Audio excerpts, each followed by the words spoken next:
Question 11. Which of the following procedures should an IS auditor complete first when evaluating the adequacy of IT key performance indicators, KPIs?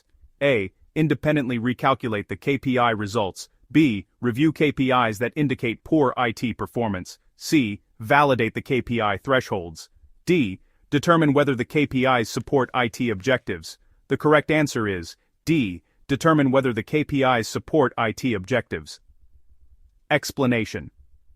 The first and most critical step is to evaluate the relevance and alignment of the KPIs. If they do not measure progress toward key IT and business objectives, they are not adequate, regardless of their technical accuracy. Explanation. The primary purpose of KPIs is to measure performance against goals.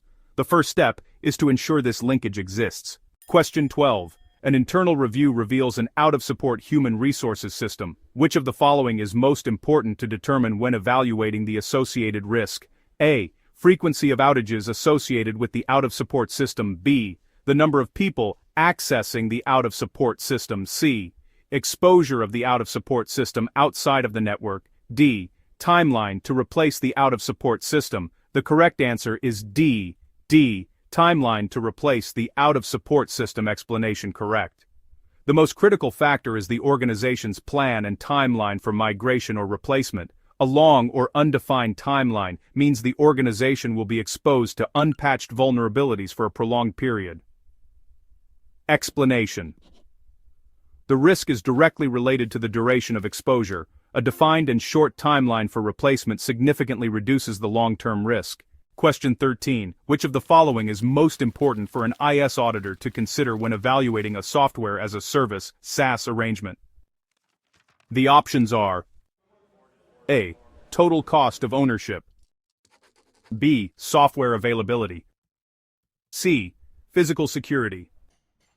D. Frequency of software updates. The correct answer is B. Software availability. Explanation. For a SaaS application, the primary business risk is the loss of access to the software. Therefore, the service's availability, as defined in the SLA, is the most critical factor to evaluate.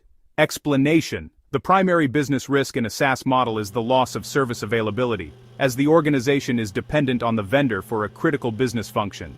Question 14. An IS auditor conducts a review of a third-party vendor's reporting of key performance indicators, KPIs. Which of the following findings should be of most concern to the auditor?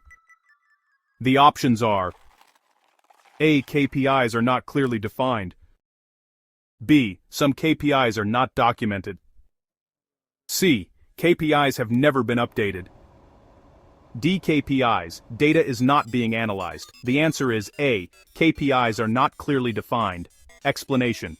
If KPIs are not clearly defined, they are open to interpretation and cannot be consistently or accurately measured, making the entire reporting process unreliable. Without clear, unambiguous definitions, KPIs cannot be measured consistently, and the vendor's performance cannot be objectively assessed. Question 15. Which of the following is most important for an IS auditor to evaluate when determining the effectiveness of an information security program?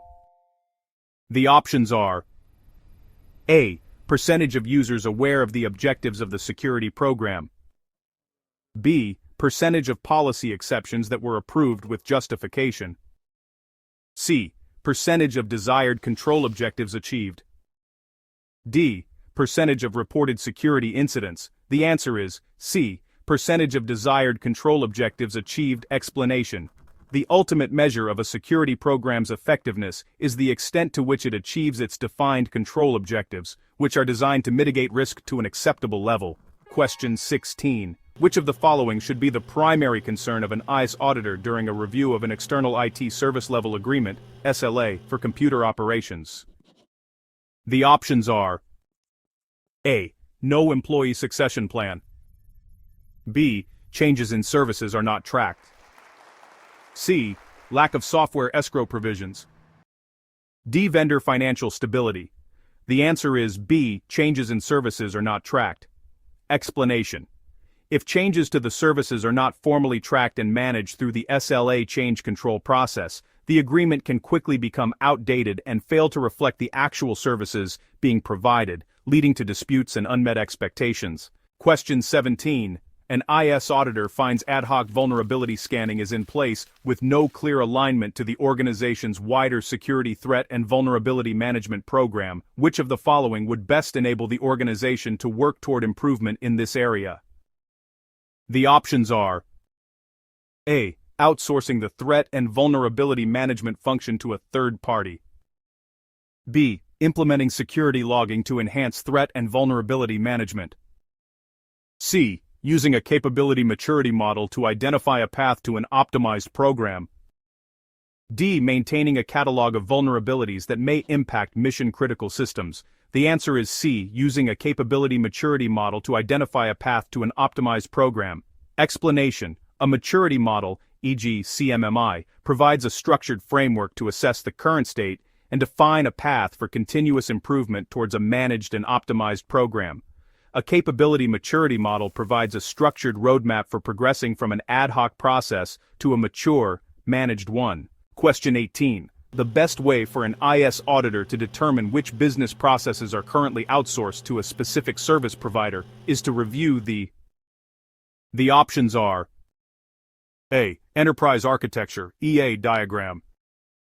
B. Service provider's contract. C. Vendor's service catalog. D. Request for proposal, RFP responses. The answer is B. Service provider's contract. Explanation: the contract and its associated schedules and appendices legally define the scope of services and business processes being outsourced. The service contract is the definitive source for understanding the agreed-upon scope of outsourced services. Question 19. Which of the following provides an IS auditor with the best evidence that an organization's information security program is aligned to business objectives? The options are: A. Balanced scorecard. B. Risk assessment results. C. Business impact analysis, BIA. D. Cost-benefit analysis. And the answer is A. Balanced scorecard. Explanation: a balanced scorecard translates an organization's mission and strategy into a comprehensive set of performance measures, including security. It directly links security activities to strategic business objectives. Question 20. Which of the following should be of greatest concern when conducting an audit of software inventory management? The options are: A. Missing licensing paper contracts. B. Antivirus software not regularly upgraded.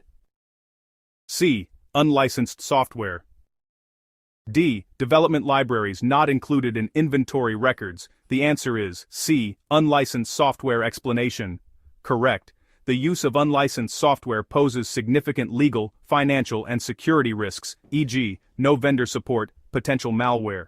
The presence of unlicensed software is a serious compliance and legal issue that can result in significant penalties. It creates self-review threats.